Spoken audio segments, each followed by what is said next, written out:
Focus on Headline.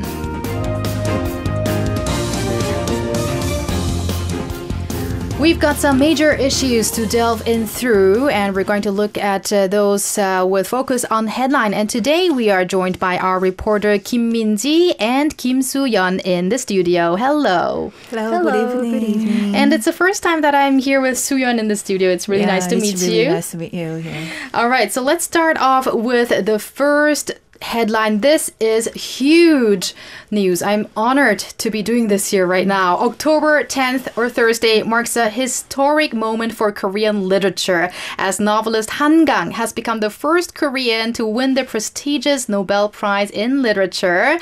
So this evening we'll take a closer look at her reaction to the award and the key highlights from her interview with the Nobel Committee. And Min-ji, you're going to start us off. Sure. So it was announced on the 10th, that is yesterday, on Thursday, that Han Kang, the 53-year-old Korean novelist, is the 2024 recipient of the Nobel Prize in Literature. The Swedish Academy recognized her for what they described as intense poetic prose that confronts historical trauma and reveals the fragility of human life. This win is significant as Han becomes the first Korean to receive this prestigious honor and the first Asian woman to ever be awarded the Nobel Prize in Literature. When the news reached Han, she described her reaction as one of surprise and deep gratitude. During her interview with the Nobel Committee, the Han Kang expressed how much the award meant to her, saying she was very surprised and honored. She repeatedly expressed her thanks, acknowledging the support she's received throughout her literary journey. In her words, Han emphasized her long-standing connection to Korean literature, mentioning that she grew up with books and developed alongside the country's rich literary tradition. She also expressed hope that this recognition will bring joy to both her readers and fellow writers. When asked about her sources of inspiration, she explained that the writers who influenced her during her youth were a collective force. She described how those writers, through their own searches of meaning in life, shaped her work, and interestingly, she did not name a single figure, but rather credited the collective energy of these authors for guiding her path. Han was also asked if she had been influenced by Swedish literature, particularly the works of Astrid Lindgren. That's one of my favorites. Yeah, I really enjoyed that in my childhood too. Pee-pee. Well, she called the Brothers Lionheart as her childhood favorite, and saying that she made her think deeply about life, death, and humanity. The news of the award came during what Han described as a peaceful evening. She was at home in Seoul, having just finished dinner with her son when she received the unexpected call. She admitted being quite surprised by the news. And when asked about her plans to celebrate the Nobel Prize win, Han shared that she doesn't drink alcohol and instead planned to quietly celebrate the occasion by having tea with her son in the evening. Han Kang's Nobel Prize win is not just a personal achievement, but a milestone for Korean literature on the global stage. This is the second Nobel Prize awarded to a Korean, following the 2000 Nobel Peace Prize awarded to the late President Kim Dae-jung. And after 24 years, Han's recognition is a moment of pride for Korea and its literary tradition. I think this was really a big, surprising news, not for Han Kang herself, but also for everyone. I mean, I was yesterday in the evening, I was on my way home when I saw all of these breaking news appearing on my phone. So how did you guys feel when you saw the news at the first time? It was unbelievable. Right. Yeah, and I haven't read the book yet, but I'm planning to order the book just right after this show. Yeah. Did you read it?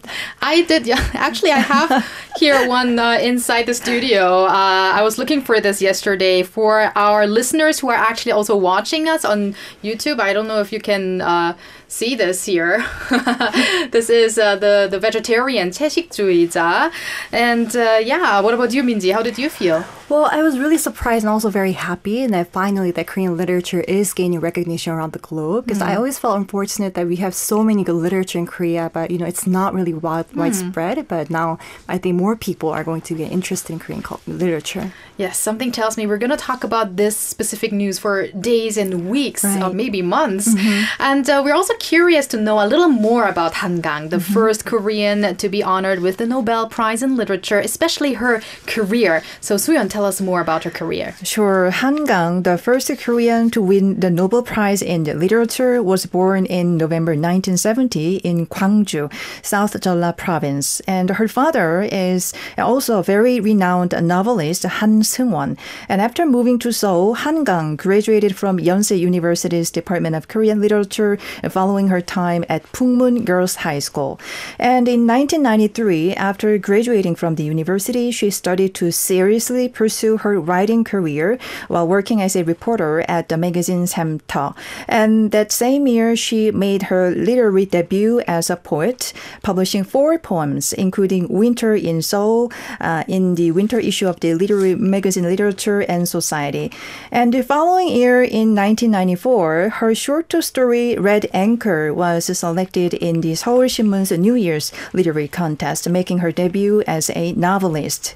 And since then, Han Kang has published several collections and novels such as Love of Yosu, Fruit of My Woman, Your Cold Hand, Black Deer, The Wind Blows, and The Greek Lessons, becoming one of Korea's most prominent writers.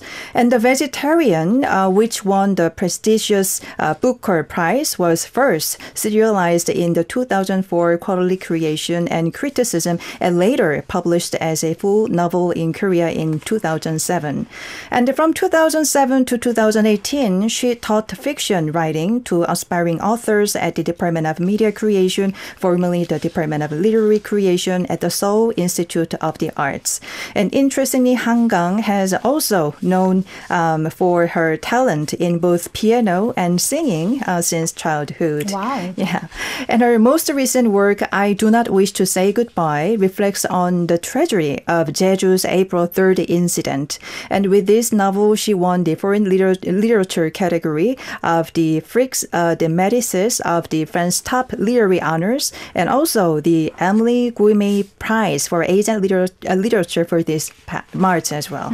So her entire life actually was about literature, also with her father having the same job. And I guess she's really an artist by heart. Yeah. I mean, also saying that she has been playing the piano and is also enjoying singing as well.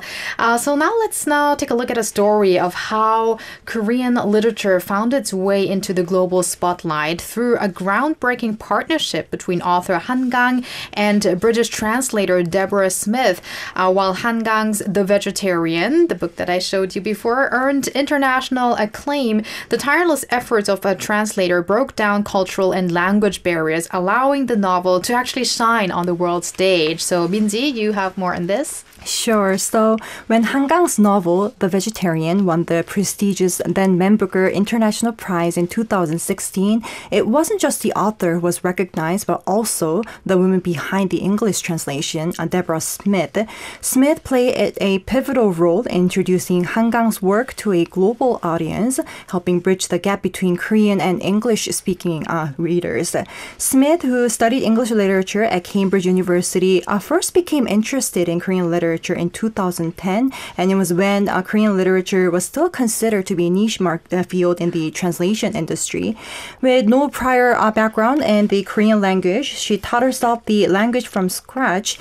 She deepened her understanding of the Korean culture while studying at SOAS, University of London. Smith soon discovered Han Kang's The Vegetarian just 3 years after she began learning Korean. Impressed by the novel, Smith took it upon herself to translate it and sent the first 20 pages to Grana Portobello, a prominent UK publisher.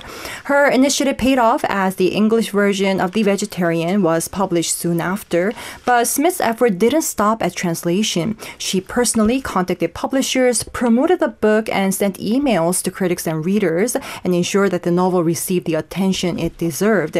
Smith's hard work culminated The Vegetarian winning the 2016 then Man Booker International Prize, which she shared with with Han Kang for her translation efforts. And one of the things that set Smith apart was her dedication to faithfully capturing the essence of the original text. She worked diligently, often looking up individual words in dictionary to ensure accuracy. And as a result, critics praised her translation for maintaining the delicate and subtle style of Han Kang's writing. At a press conference in 2016, Smith emphasized the importance of staying true to the spirit of the original work.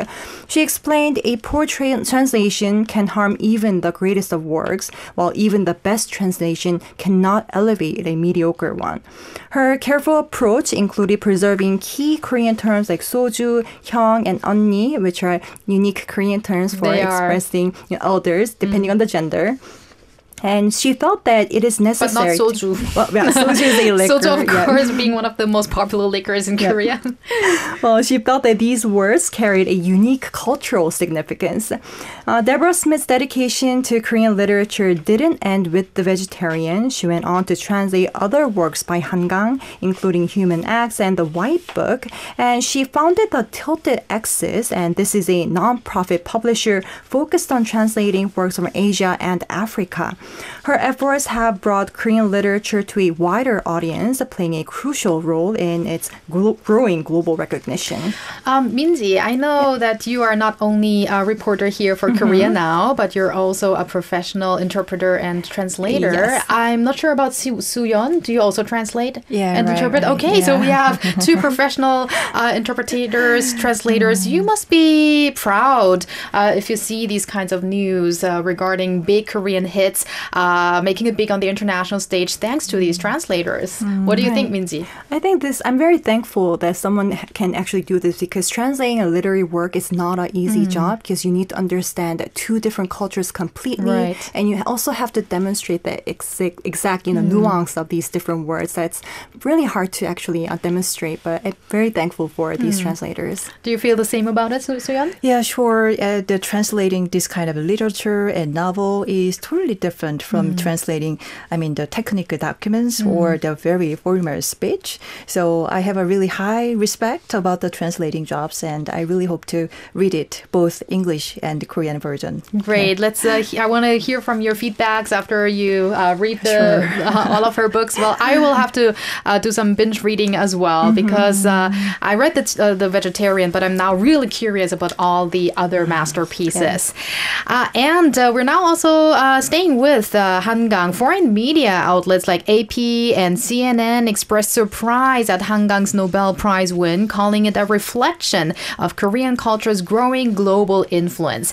The announcement caused a massive surge in orders for her books, even temporarily crashing major bookstore websites like Kyobo Books and Yes24. So Su-yeon, give us the details. Sure. So AP, AFP, Reuters, and the New York Times, all the foreign media outlets broke the news that Han Kang was selected for the Nobel Prize in Literature after the Swedish Academy revealed the winner.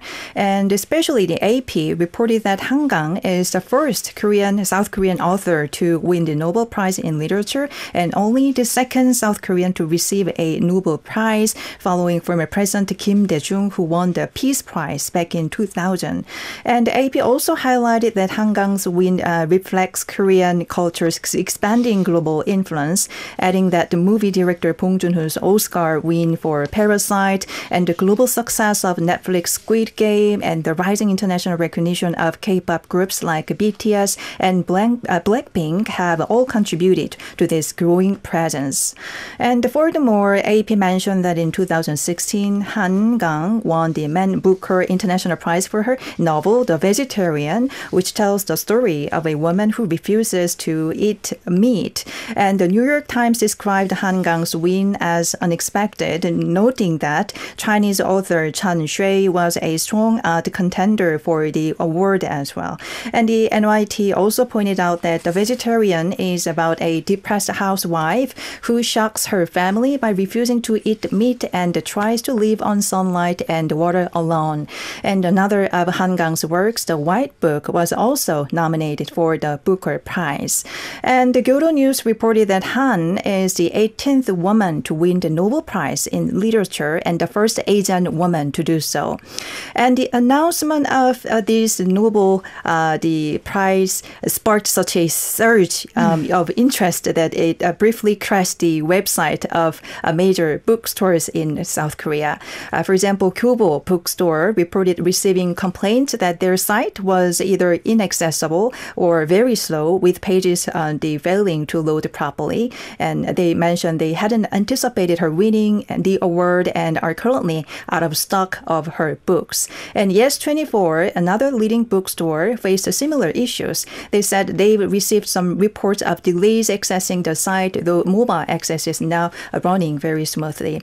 And despite these technical difficulties, Han Kang's books are flying off the shelves now. So according to Kyobo Bookstore's real-time best-selling list, of course, the vegetarian is the number one. Of course. Yeah. I mean, I think it is amazing. I mean, we know that Korea is a very high-tech country, and right. we rarely have crashes on websites. Yeah. And that really shows that there indeed was a huge surge of people trying to get this book online and also offline. You saw the bookstores all packed with people. I think this is going to continue for a while. So I'm glad at least that I have my 채식주의자, the vegetarian here. I'm going to read through it again. And in related news, we should say, in a remarkable achievement for Korean literature, Korean-American author Joo-hae Kim has been awarded the prestigious 2024 Tolstoy Literary Award for her novel Beasts of a Small Land. The recognition of her work, which depicts the struggles of ordinary people during the Japanese colonial era in Korea, has placed her among literary giants. Minji, you have more details on this significant one. Yes, so Joo-hae Kim, a Korean-American writer, has made headlines by winning the 2024 Tolstoy Literary Award for Foreign Literature. So the award, considered one of Russia's most prestigious literary honors, was given to Kim for her debut novel, Beasts of a Small Land. So this recognition comes alongside her translator, Kirill Vatigin, who rendered the novel into Russian. The Tolstoy Literary Award was established in 2003 by Samsung Electronics Russia in collaboration with the Leo Tolstoy Museum. And this was in celebration of Tolstoy's 175th birthday. And since then, it has been regarded as one of the highest literary accolades in Russia. And this year, Kim's novel was selected from a competitive field of 10 finalists, including Nobel Prize winning author Olga Tokarczuk. And set against the backdrop of the Japanese colonial period on the Korean peninsula, Beasts of a Small Land tells the story of ordinary people navigating tumultuous lives in a small and occupied land. The novel was originally published in Korea by Dasan Books in 2023, and its Russian edition, translated by Vatigin, was published by Insperia. Now, during the press conference, Judge Pavel Bezinski praised Kim's novel, and he stated that there are beasts here, and the tiger is a symbol of Korean independence. And he compared Kim's work to Alexei Tolstoy's The Road to Calvary. He also said that it is truly a well-written, transparent, and mature work, which is not very commonly seen in a young author. And Kim's novel has been recognized not only for its literary excellence, but for profound exploration of Korean history and culture. Now, before the award announcement, Kim shared her feelings with Dasan Books, and she stated that she felt honored to be a finalist and noted her deep connection to Russian literature, which she had long admired. And Kim also emphasized that the novel gave her a unique opportunity to highlight the tiger as a symbol of Korean independence to the global audience, raising pride in Korean culture and history. Now, Joo-hae Kim's win, coming on the same day as Han Kang's Nobel Prize in Literature, marks a historic moment for Korean writers on the world stage. It showcases how stories rooted in Korean history continues to resonate with readers around the globe. It is really a historic day. And we also have one of our listeners and also reporter Yoon Se-young with a message here saying, what an incredible achievement. As a fan of Han Kang and as a Korean, this news really filled my heart with pride and joy. I bet everyone here feels the same. And I wish we could talk about Han Kang for the entire show today, but we also have to delve into some other important issues today. So let's move on. President Yoon and Japan's new Prime Minister Shigeru Ishiba held their first summit on Thursday on the sidelines of the Association of Southeast Asian Nations meetings in Laos. Soo-yeon, give us a rundown. Sure. The meeting comes just 9 days after Shigeru Ishiba took over as Japan's leader at a time when relations between Seoul and Tokyo have warmed since last year, thanks in part to a close relationship between Yoon and Ishiba's predecessor, Fumio Kishida, And the two leaders expressed their desire to promote the people-to-people exchange by actively advancing so-called shuttle diplomacy ahead of the 60th anniversary of diplomatic ties next year. And this is said by Kim Tae-ho, the first deputy director of the National Security Office during the press briefing. And the two leaders agreed to accelerate detailed discussions on the streaming immigration procedures as they prepare for an era of 10 million annual visits between the two countries. And also on the security front, the two leaders agreed to continue closely monitoring the real-time sharing of warning data on North Korea's missile threats. And the missile warning data real-time sharing system involves the three countries sharing three types of warning information regarding North Korean missiles, including the estimated launch site, flight trajectory, and expected impact site, allowing them to respond as a unified body.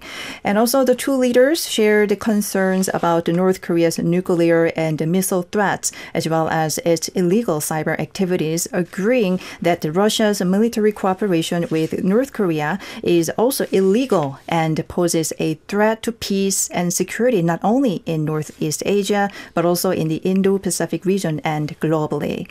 And they also agreed that the responsibility for escalating tensions on the Korean Peninsula should not be placed solely on the three countries, South Korea, Japan, and the United States.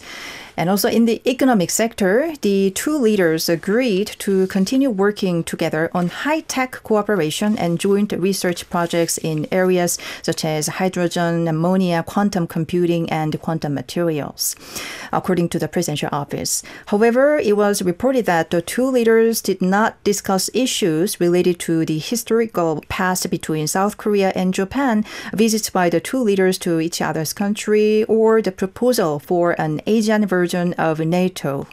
There's probably a lot still to discuss. It was just their first meeting. But we had the summit of the top leaders, and also in a notable diplomatic exchange, South Korea's defense minister Kim Yong-hyun held his first video call with Japan's, again, newly appointed defense minister Nakatani Gen. The two discussed ways to enhance defense cooperation between their nations amidst rising security concerns in the region. Minji, tell us more about this. Well, in their first official meeting via video call, South Korean Defense Minister Kim Yong-hyun and Japan's newly appointed Defense Minister Nakatani Gen discussed measures to strengthen defense exchanges and cooperation between the two countries.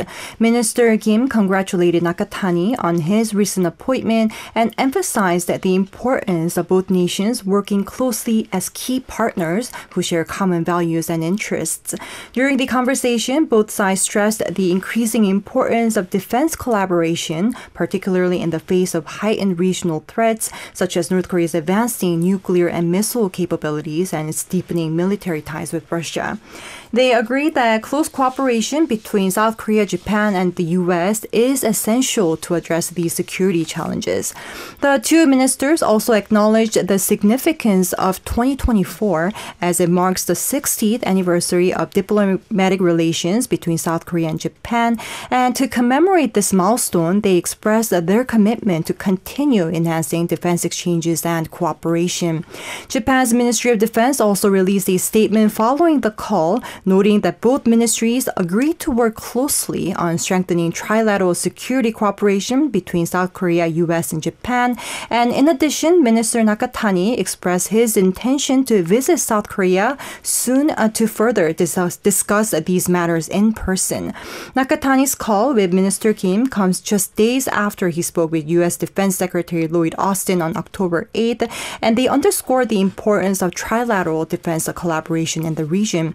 However, it's also important to note that the two defense ministers did not discuss Prime Minister Shigeru Ishiba's proposed idea of creating an Asian NATO, which was a key issue in the last month's Japanese political elections. So it looks like the top leaders are all for the moment, putting aside some of the more sensitive issues. Now, let's move over to President Yoon Suk-yeol and Laos President Thongloun Sisoulith, who agreed Thursday to elevate the bilateral relationship to a comprehensive strategic partnership next year to celebrate the 30th anniversary of re-establishing their diplomatic ties. Soo-yeon, tell us more. Sure. South Korea and Laos first forged their diplomatic ties back in 1974, but stopped them the following year due to the rise of communist governments in Southeast Asia following the end of the Vietnam War. And then they restored the diplomatic relations in 1995. And President Yoon and President Thongloun Sisoulith made the agreement during their summit on the sidelines of the Association of Southeast Asian Nations Summit held in Laos, the chair of this year's summit. And Yoon said the two nations have steadily built friendly, cooperative relations since re-establishing ties in 1995, adding that he expects to upgrade South Korea and Laos relations to a much higher level next year when the two countries commemorate the 30th anniversary of re-establishing the diplomatic and bilateral ties. And Yoon said South Korea has maintained close relations with Laos as a partner for development projects and its fifth largest investor, expressing hope to further improve the ties. And he also added that the mutual exchanges between the two countries have also continued to increase, and especially this year, the number of the reciprocal visitors is expected to exceed pre-COVID levels, reaching an all-time high. And the president of Laos said that the Yoon's visit to Laos will significantly contribute the improvement of cooperative relations between the two nations. And in light of the summit, the two countries signed a memorandum of understanding on cooperation for climate change response and carbon emission reductions, and renewed the basic agreement for South Korea's Economic Development Cooperation Fund with Laos. And we're still going to talk about the ASEAN summit because President Yoon Suk-yeol had an array of meetings. So President Yoon engaged in several key diplomatic meetings, including a significant first summit with Thailand's new appointed Prime Minister Paetongtarn Shinawatra. And the two leaders discussed expanding cooperation in various sectors, including trade, defense, and clean energy, marking an important step in South Korea's growing international partnerships. And in addition, President Yoon also met with Australian Prime Minister Anthony Albanese and participated in the East Asia Summit as well. Minji, tell us about all of these events here. Yes. So on the 10th, President Yoon Suk-yeol held his first summit with Thai Prime Minister Paetongtarn Shinawatra, who took office last month. And President Yoon congratulated Prime Minister Paetongtarn on her inauguration and expressed his desire for stronger partnership between the two countries in key areas like trade, investment, electric vehicles, defense, and arms industries. President Yoon highlighted ongoing economic projects, including Hyundai's construction of an electric vehicle plant in Thailand, and called for a swift progress on the Korea-Thailand Economic Partnership Agreement. He also urged attention to the development of the Korea-Thailand Joint Industrial Complex and emphasized the importance of mutual trust in further strengthening defense and arms cooperation. In response, the Prime Minister Tong-tan pledged to expand and develop the relationship, particularly in defense and arms cooperation, and to support Korean companies involved in electric vehicle production.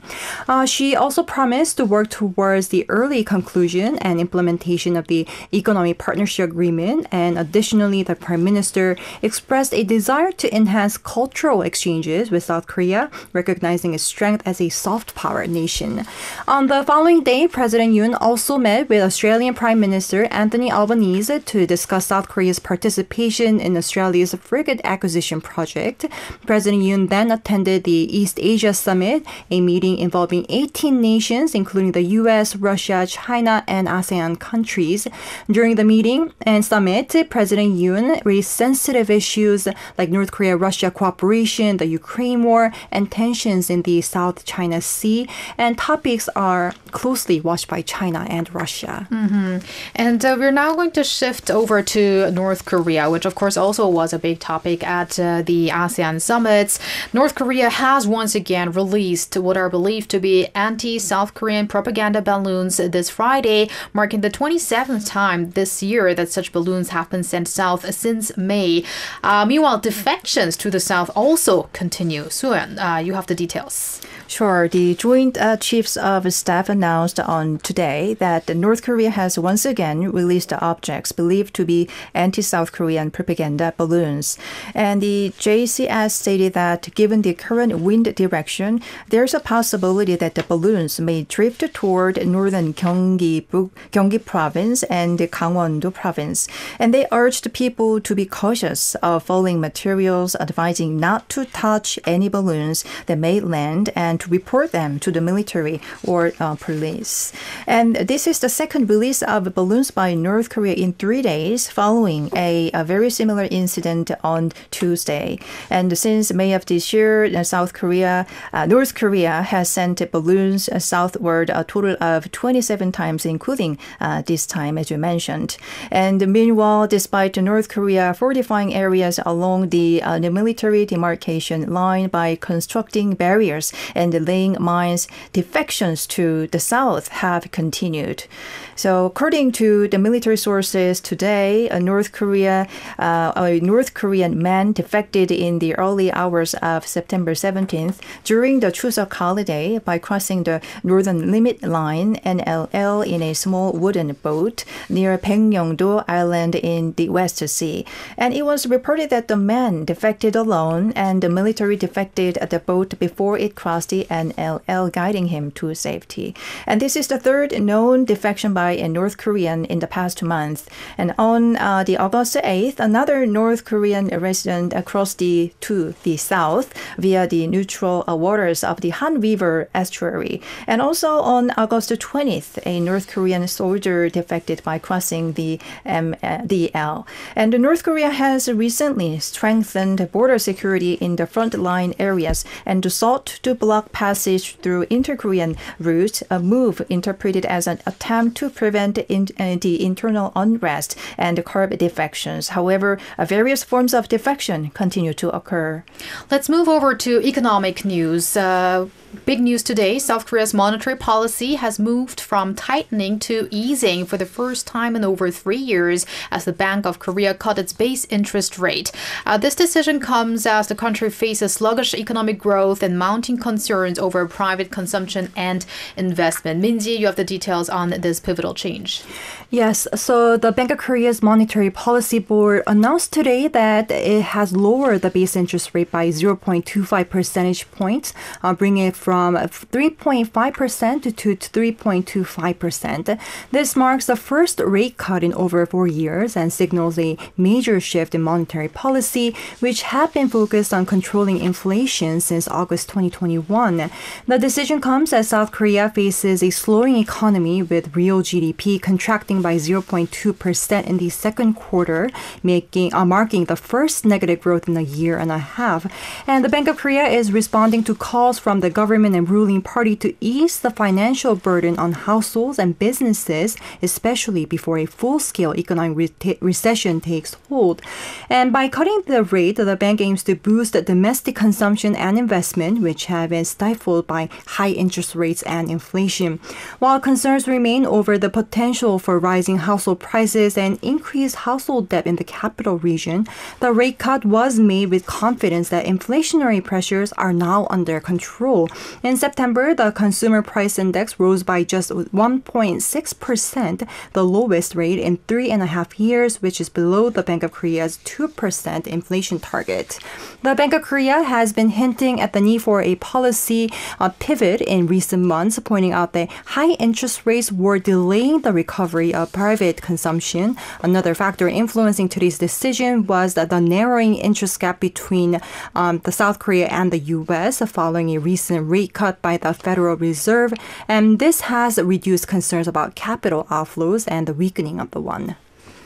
And moving from the economy to politics now, early voting for the October 16th by-elections will be held for 2 days, starting Friday, so today. And so Soo-yeon, fill us in on these by-elections, which are also called the mini-elections, right? Yeah, sure. So the by-elections or the mini-elections will be held in 5 regions for the Seoul Superintendent of Education and the mayoral's post in the Kumjong District in Busan, Ganghwa County in Incheon, and the 2 counties of Yeongwang and Gokseong in South Jeolla Province.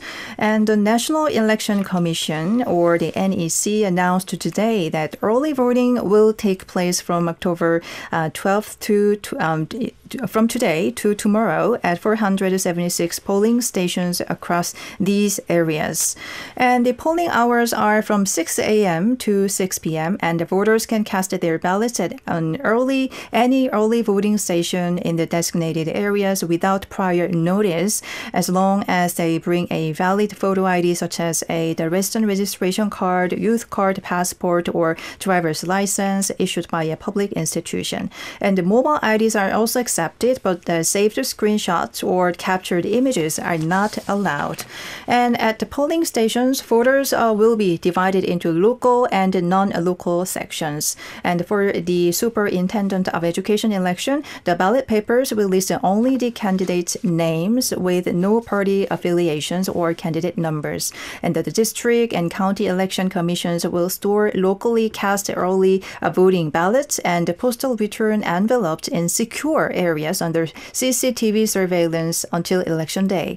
And the NEC has encouraged the voters who cannot vote on the October 16th, which is not a public holiday, to take advantage of the early voting period. All right, that's all the time we have. Thank you so much to Minji and Soo-yeon for those reports today. And have a great weekend. Thank you. Have a great one. Thanks. You can listen to Korea Now with me, SJ Lee, by downloading the Arirang Radio application or tune in online by visiting www.arirangradio.com. So make sure you tune in Mondays through Fridays, 6 p.m. to 8 p.m. Korea time.